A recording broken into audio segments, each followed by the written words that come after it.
那我们癫痫上面在对应来说啊，都是癫痫，但是我们在英文上有两个字，一个叫 C9，一个就是 epilepsy。这个在我们中文的翻译上面其实并没有翻得很好。还有一个 convulsion 还有一个 convulsion， 你看那个这个健保码来说是34.9我们讲 ICD-9 健保码申报是35.9，这个呢 C9 是780我记得780。那 convulsion 还有一个 convulsion CONVULSION 那个抽血，这几个字基本上在中文的翻译上是混淆我不知道各位怎么翻那我简单的跟各位讲，我的翻译很简单，这个是癫痫发作，这个是癫痫脑病，清楚吧？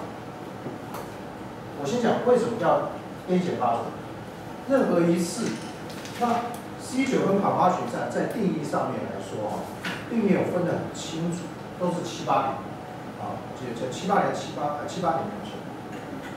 那通常我不会打这个码，我都要打35.9，因为 C9 跟convulsion是指单次的事件，那一次的事件比如说它就倒下去那就是一次 C9 和convulsion。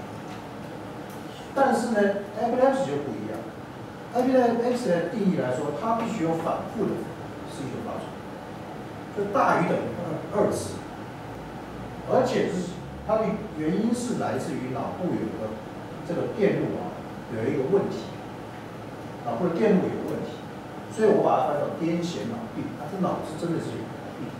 那 C9 跟convulsion不一定有脑的问题，它可以是什么电解质的不平衡，或者呢dehydration，对不对？我们最近前一阵子不是我们服役的下士，他不是因为被超到热衰竭，然后就全身抽搐嘛？那个可以是因为脱水或者热中暑、热衰竭所产生的这个问题。那个只要矫正以后，它不见得会变成脑病。那 epilepsy 就是脑部病，这样所以叫癫痫脑病，这个叫癫痫发作。那反过来说呢，当有癫痫发作，如果是癫痫脑病的时候，它的发作呢，还不见得倒下去抽搐，不见得，它也可以有发呆表现。等一下会，或者说甚至恍神这样来表现，也可以，甚至说它只是跳一跳，人都清楚也可以。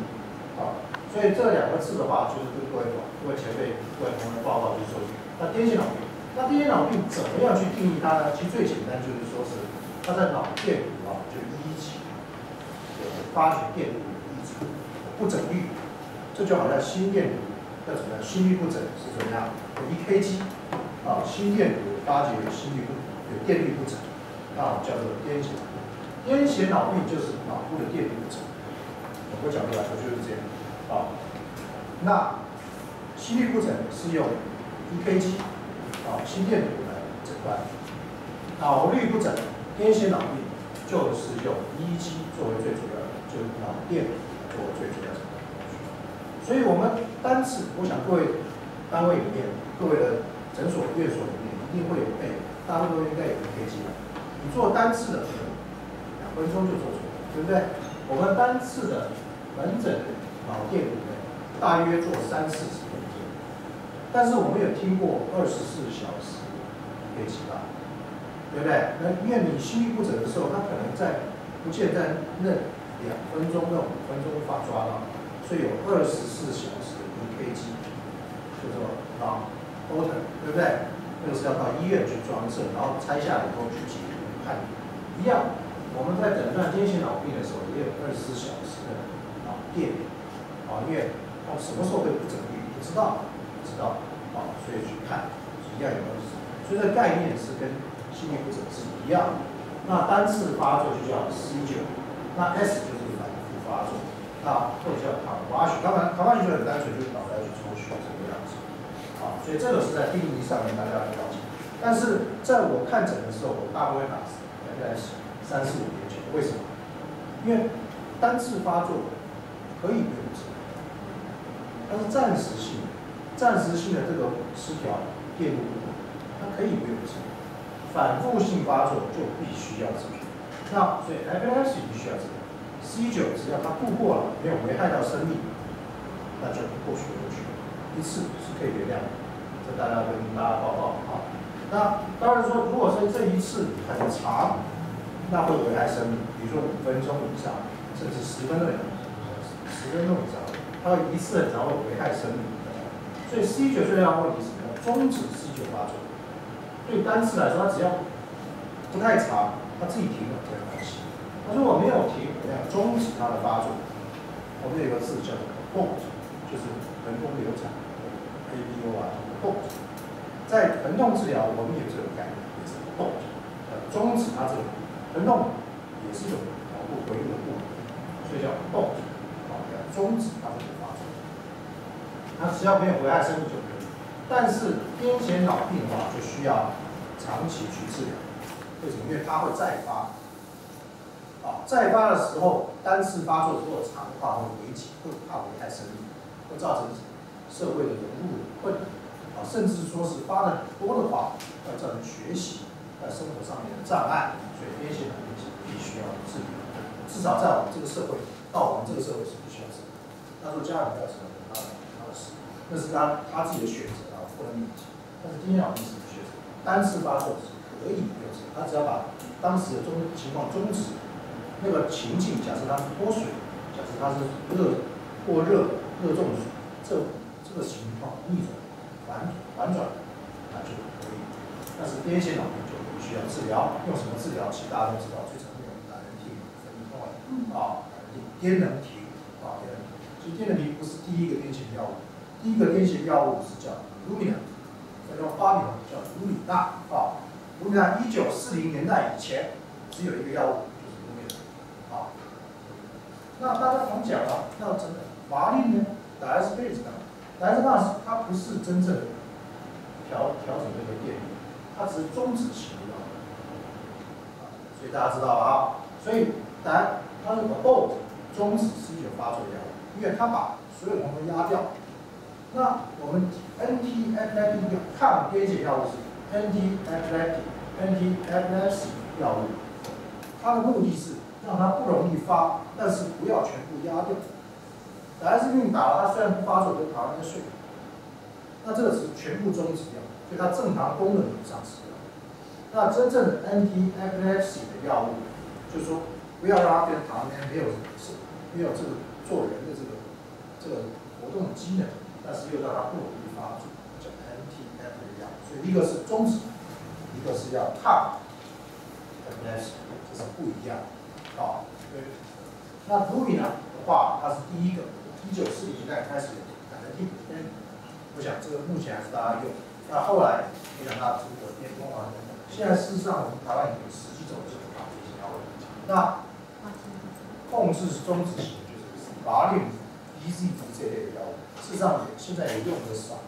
现在如果在我们在医院大部分是用搭着东米或者 active 注射型，甚至有时候用 BOBO。好，那这个其实癫痫学这个学门啊，虽然是讲说过去100年的研究，但是像2013年，在差不多在2次世界大战以前，2次世界大战是1940年代，1940年代，在1930年代之前，其实就有中国这个癫痫这个字不是外来的字，是在古代的这个《黄帝内经》就有，癫是就是 confuse 意识障碍。痫是抽搐，那其实这样讲，就是我们去大陆他们选叫癫痫，癫痫。那其实这个下面这个我们这有边无边嘛，这个是痫嘛，对不对？所以真正要念痫嘛。但大陆尤其是北方，他们喜欢念癫痫。那痫的话，中间应该是日，对不对？应该是日。那他们有时候在大陆接日子，现在有的时候就用木，木也是痫。所以正确念法是癫痫癫痫癫痫是大家之前的误念。那真的要尖的话，中间是下面应该是不。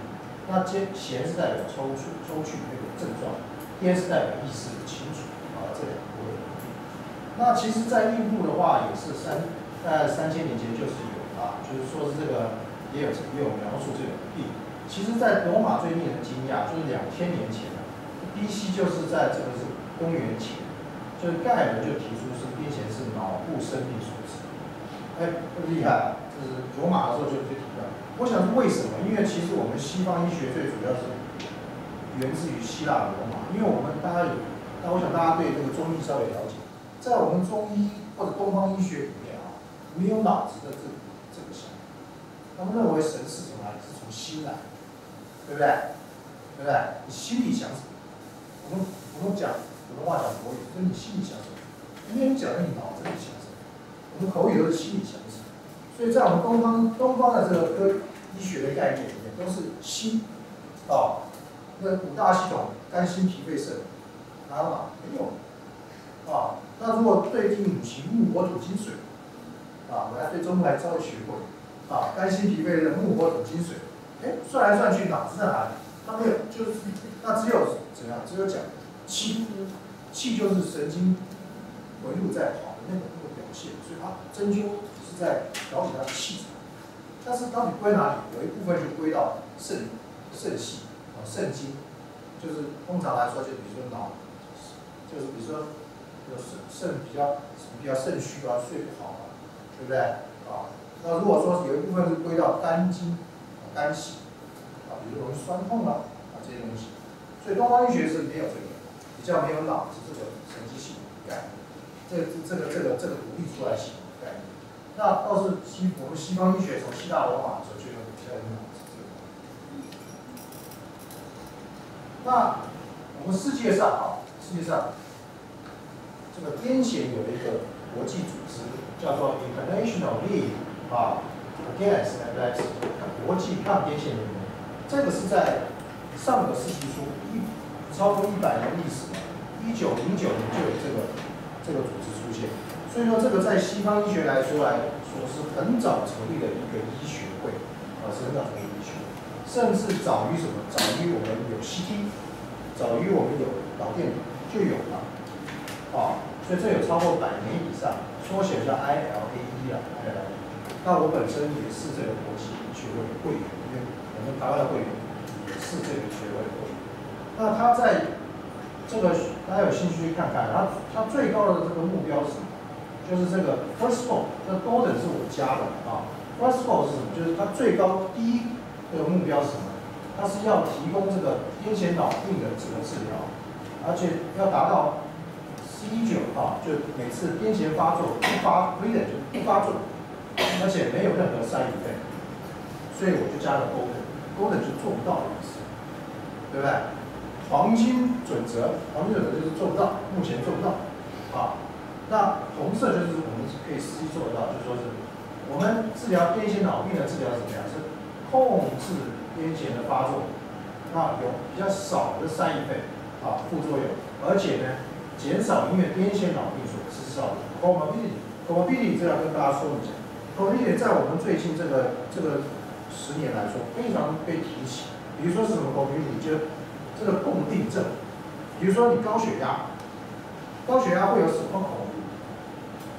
高血压共病为什么？动脉硬化就这几个病会混在一起，就互相拉来拉去，这是一个流行病学或者我们在医学上面比较喜欢讲的一个问题。那癫痫脑病会有什么问题呢？因为他脑子的回路老是给他在那边刺激，跳线发作，它就会造成就第一个发展迟滞，意识就会顿。第二个的话，事实上所有的脑部的疾病，包括中风，包括失智，包括这个帕金森包括外伤，当然是外伤很可能对不对？因为发作可能导致外伤，都会增加它的这个发病几率，所以这叫共病症这个常常提到所以最近常常讨论的问题，所以现在我们在学习越来越复杂，就老师要学习这个共病症所以这个比较务实讲，就是我们治疗目的是让它尽量少发作不敢说完全 free， 完全不发作不敢讲，但是这个你不能说为了追求不发作就搞得每天躺在床上，很简单嘛，就是 active 4颗 QID， 每天躺在床上，他也没有出门了，对不对？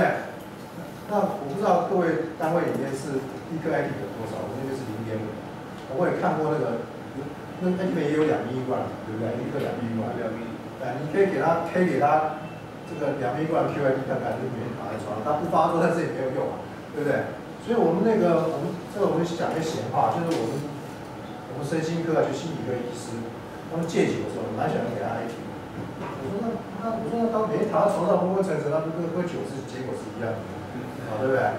所以我就觉得说，这个就是我们要在治疗上面就要取一个折中点，就是你不能为了追求这个，就是疾病的这个控制非常良好，但是搞到一个人没有他的这个人作为一个人的这个功能，那就没有意思。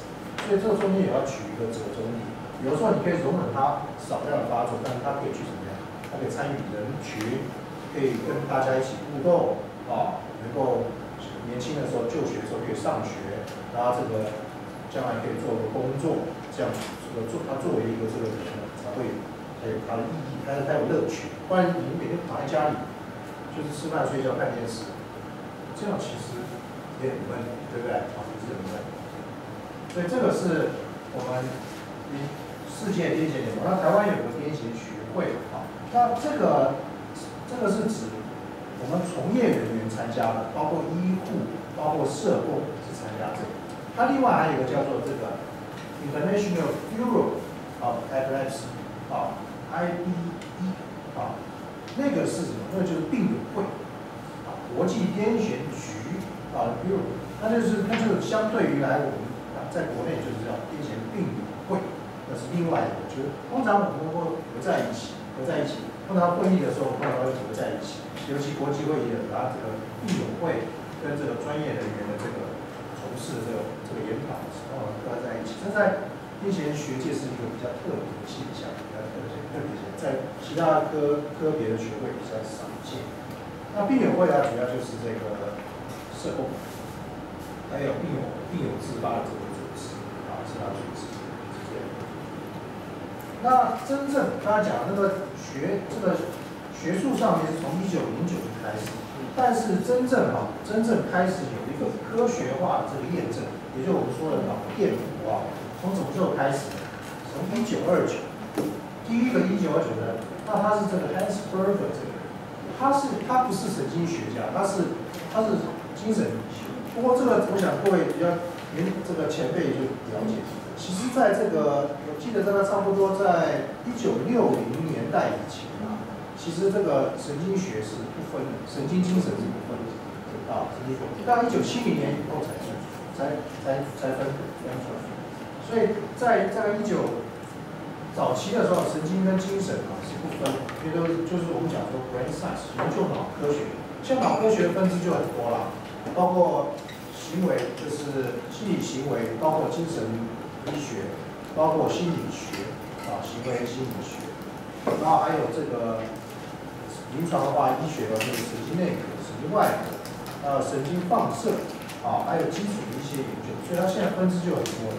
那分支多的话，就各自专研了，但是有个缺点就是你搞你的，我搞我的，这个就是都不在一起。因为其实我们脑子有生病以后，一定会为什么要治疗脑子病？就是因为会影响到行为，对不对？你行为如果行为不影响的话，脑子病通常不会被大家注意到。所以我们真正这个有一个科学化的验证是从1929年开始，虽然它的学会是从1909开始，20年后才开始做。那就问了，那这个在有科学验证前20年在干啥？那在研究这个就是发作的行为啊这些东西啊，那也是一个学问啊。所以这个脑电图啊，我想大家或多或少都有看过。那这个有国际规范的啊，国际规范。那从1929年到现在是80几年啊。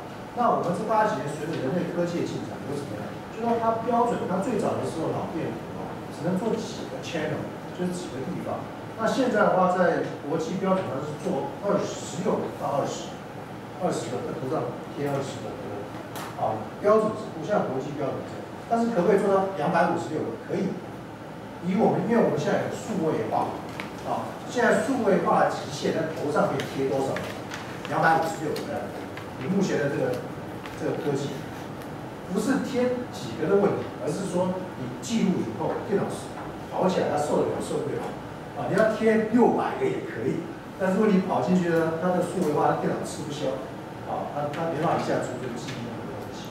所以大概目前的科技，以我们目前看到的这个大陆个人在头上250，最简单的就是8个球，啊，要有8个点，8个点其实就可以看，你看8个到256是多少？8864，啊，然后再10倍，所以所以它的8是32倍，对不对？8个线头8个线头到256线都可以。那比较复杂一点的话，就是可以录到32啊，或者是64。那真的很极限，目前科技资讯工程可以的极限在256，大家可以。好，这里就给各位看。那就讲最早的开始就是从表征开始，啊。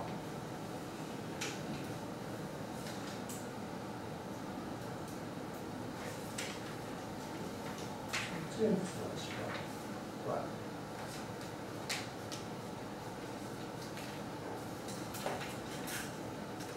这边跑的电脑这边跑这边。